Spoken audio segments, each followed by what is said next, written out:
Welcome to lesson 11. In this video, we're going to go through direct marketing. Now, direct marketing is you've already got an audience, you already know where you're targeting, and now it's really just about activating that market. So activating your audience generally is on the premise that you either know the area or the people specifically that you're marketing to. That could be people in your CRM database, or it could be people that you know read a particular type of magazine. It's basically all the outbound activities, which could be creating ads, writing newsletters, sending flyers, and things like that. The purpose of direct marketing is to bring attention to things that may not have been in the attention set of that person before. So you're providing them new information, giving them new things to think about, and trying to elicit a response, try to get them to read it, try to get them to engage with it, or to pick up the phone and actually buy from you. So it's a proactive outreach to bring customers in. You're not just sitting there passively waiting for them to come. You are directly marketing to these people to generate some level of action or activity. Now, marketing to a list is the people that are in your database. Now, ideally, these are people you've collected through lead generation campaigns. Maybe you've set up a market stall and got names at a supermarket. Maybe you've handed out flyers and they've responded via email. Or perhaps you've gone and done some online marketing and generated a lead list. Now, you can buy lists, but in today's world, the spam acts and the email marketing platforms are generally just not worth it, because you're either going to damage your sender reputation or you're going to frustrate people and get a bad reputation, negative reviews, reports, and so it's just not worth it. So don't go buying lists. I think it's a really bad practice, but unfortunately I can't stop you. So the bad thing about a purchased list is that it's a cold list. It's people that you've never contacted before. At least if someone has downloaded a lead magnet, or they've contacted you, or willingly handed you their information, there's somewhat of a warm list. They know about you, they've made the conscious decision to hand over their data, and as a result, you now have permission to contact them. So direct marketing, the way that you contact these people, can be done through a number of channels. You can SMS them, you can call them, you can mail them physical things, or you can email them digital things. So that being said, even though I mentioned a warm list, like if someone gives you their information, that means they're not completely cold, but it doesn't mean that they're absolutely over the moon and ready to jump on and buy something with you.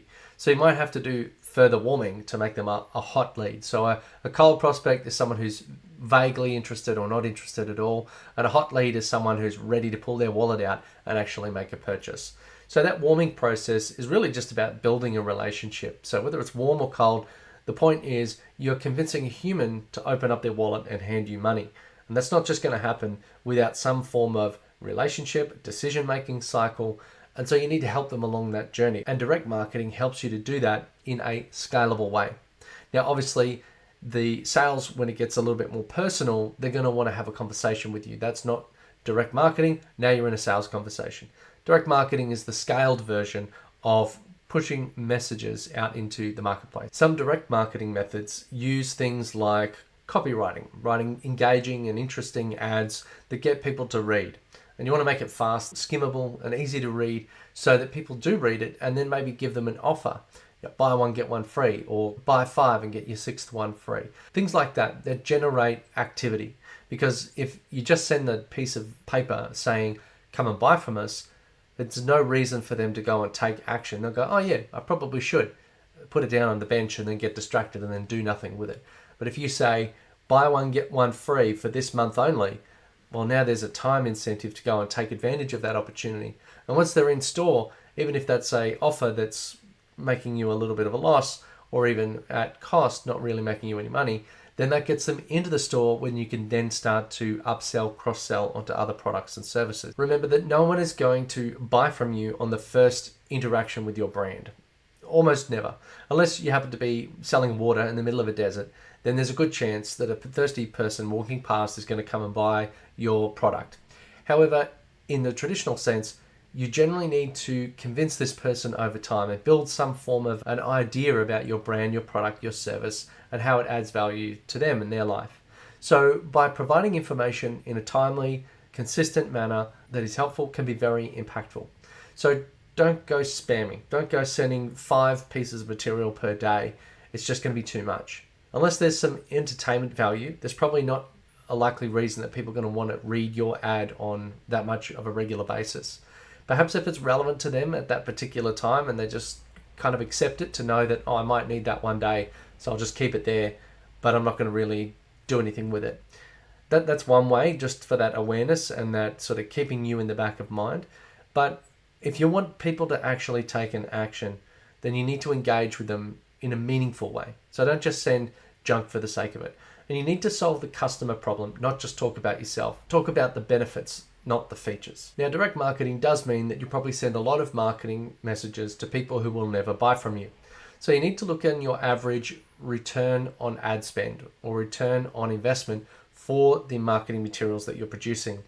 Now, if you look across a number of channels, it could be that you're printing certain things, that you're running certain ads, and maybe that you're doing email. So email costs you almost nothing. It takes the time to write the email and then to hit send, and whatever costs are associated with the email platform. When you're doing direct response in terms of printed materials, depending on what you send, if you could send a little flyer, it might cost you 1 cent per thing that's being sent out. Or if you're sending out a big bulky package, it might cost you a little bit more. Or potentially if you're sending a glossy 20-page expose on you and your business. First of all, why would someone want to read that? Second of all, if you're not delivering value, you're just costing money. So you need to be careful and maybe test with a small amount before you go big on distribution. You also want to be very targeted. You can do things such as unaddressed mail runs where you can target specific postcodes and where you can target specific types of postcode, whether it's commercial or residential, that sort of thing. But by maintaining frequency and that rate of contact, then when the time does come that that person wants to buy, then they're going to think of you. They're going to have brand awareness of you and your brand, and then make the decision to go, oh, I remember that company that was, sent me that entertaining material on a regular enough basis that wasn't too annoying. I think I'll choose them. Or at the very least, if they don't make the decision specifically to go with you, then at least you're in the decision set. So you're in the running to provide a sales quotation or something like that. When deciding on the budget on how you're going to do these sorts of things and whether or not you're going to do these things, you need to look at two things. One, what is the cost of the distribution? And two, what's the average lifetime value of the customer? Because even though you might make a sale from that transaction, it might make a loss-making sale, or it might be a sale that you make no money on. But if the lifetime value of the customer is more significant, for example, if the lifetime customer is $5,000, then you've got absolutely no problems spending on average $50 per person to acquire a customer. So if you acquire a customer at the cost of $100, $200, it's worth it for that $5,000 customer. So the more you can spend on acquisition, then the more $5,000 customers you're going to get. And the more $5,000 customers you get, then the more upline revenue and the more that you can advertise, and the cycle continues. So if I spend $1,000 on marketing and it costs me $100 to acquire each customer, then spending $1,000 gets me 10 customers. So if I'm spending $1,000 to get 10 customers and there's still profitability, then I could spend $20,000, $100,000, $1 million and still be better off. Now, the conversation is a little bit more nuanced than that. One, can you deliver on that many customers? Two, will the customer service degrade if you have that much volume in your pipeline? And three, sometimes the marketing return on investment is not linear. You might run out of a particular pool. If you live in a small town, you can't keep spending that money and expect to get more customers, particularly if you have a locally geographically constrained business. You are going to eventually run out of customers. So you need to think about expanding to other regions and areas. And remember that when you're doing your marketing, you can't just stop at one attempt to follow up. This is a relationship that you're building here. You don't get married on the first date. You have to go on several dates before they decide, yes, I think that there's a worthwhile match here and that we should take things further. So you need to achieve the same thing with your customers, but at scale. So you might send several marketing messages before anyone decides to make a decision. Same thing goes with email marketing. However, in the current age, we need to be careful with email marketing because you don't want to overdo it. Otherwise, you're going to end up unsubscribed, in the spam bucket, or If you're sending emails and they're not being opened, then your deliverability rates are going to go down. You also need to think about the sum total of information that one person is getting over a period of time. So if that person is getting bombarded with information and most of it is yours, that could be good, or it might actually be damaging. You need to be a little bit careful. So I would always try to think about creating content that is not overly packed with information. Heavy paragraphs, too much information in one go is too much. So instead of having a newsletter with 100 things that have happened in that month and letters from the editor and all that sort of stuff, I'd really just bring it down to one simple message. Try to only do one thing per email. Or if you've got a flyer, simple dot points, grab attention, quickly skim them through what it is you provide, the benefits, the features, that sort of thing, and then get to the one thing that you want them to do. Don't go giving them 5 calls to action, just give them one. Now, all of this content is designed to get them to take an action. And that action, ideally, if they're unknown to you, as in you don't have their information, perhaps they're passively observing you online or from a shop window or something like that, you want to convert that into a semi-active relationship where they've provided you some information. So to get to that point, you need a landing page or a form or some way to capture information. So if you're at a trade conference, you might be write your details down on this piece of paper or into this iPad or something like that. Or if you are online, go to this landing page, fill out this form, get the free ebook, get the free download or the cheap $5 download, whatever it is. The point is the relationship really starts once you've captured that detail. Then you go into email sequence, then you go into SMS, then you go into picking up the phone and calling them or visiting them on site, depending on the value. Now, as you are sending people to these landing pages, you should be constantly testing, because improving your ads gets more people to your site. But then the next thing is you need to improve your conversion. So you might want to pass the link to the landing page around to a few people and ask them what they think. Ask them if they had any questions. Did they get stuck? Did they not understand anything? Is there any spelling mistakes? Then once they've done that, you might use the A/B editing tool in the software. So send people to the landing page and send 50% of the audience to variation A and the other 50% variation B. And test small things on a regular basis. Is it better to have a blue button or a green button or a red button? Is it better to have a click here or learn more or buy now or join now? Which word works better with your audience? Now, unfortunately, you do need a little bit of volume. So ideally, you want to unblock the pipe as you go. So you might have to sort your ads out first. And then as you're getting traffic to your landing page, now you can start tweaking and improving. But I've heard of something like 70, 80, 90% better conversions with just the right things on the page. So constantly be testing your audience, constantly be asking your customers, what is it that you want to hear? What problem made it click for you? What made you decide to buy this service? Get testimonials, get video reviews, get all that sort of social proof and pump it into those landing pages, because that's what's going to help people make a decision. And remember that in all of this, you want to create a sense of what I like to call brand entanglement, where they're constantly tripping over the next thing in your business. So they've downloaded the ebook and then there's buttons to go to the website, or maybe there's a offer in the back page or something like that. They click there, they go to the web page, and then on the web page there's subscribe, then there's in the subscribe there's links back to the community or to the other landing page, and there's just another thing and another thing and another thing that keeps them involved in your brand. Maybe sign up here and get a free thing over there, or share our post and get this. Those sorts of things create a little bit of energy and activity around the brand that you don't have to create all the time. Sometimes by getting your customers to share or comment or like, it helps provide visibility to other people that might also be interested. Now, depending on the lifetime value of your customer, particularly if you have a much higher lifetime value, you need to kind of stand out. They're probably getting bombarded by a lot of things already. And in order to stand out, you need to do something different. Lumpy mail could be a really great way to do that. It could be sending a gift, or it could be sending a chocolate or something to eat, or it could be, for example, something creative. Maybe send a briefcase or a locked box and say, I will give you the code to what's inside if you book a meeting with me. Something like that. And maybe inside could be, I don't know, bottle of wine or a present or a gift card or a voucher or something attractive. I've even heard of people gifting laptops in order to get a meeting with a particular person. And if it's creative enough, it might work, particularly if the value of that deal, like if it's $1 million deal, a $1,000 laptop is pretty minimal if it's going to get you the right conversation. But you have to be very selective on who you give that to, because you don't want to go giving out $1,000 laptops to 50,000 people who are totally irrelevant to you. It's only when you have a very key targeted individual that you want to go and meet. So remember that direct marketing is really about your sales funnel. And a funnel is a little bit of a dirty word lately, but really it's about talking to a large amount to filter down to a slightly smaller amount, and then a smaller amount, and then a smaller amount, and getting the right person who's ready and interested and can afford to buy from you.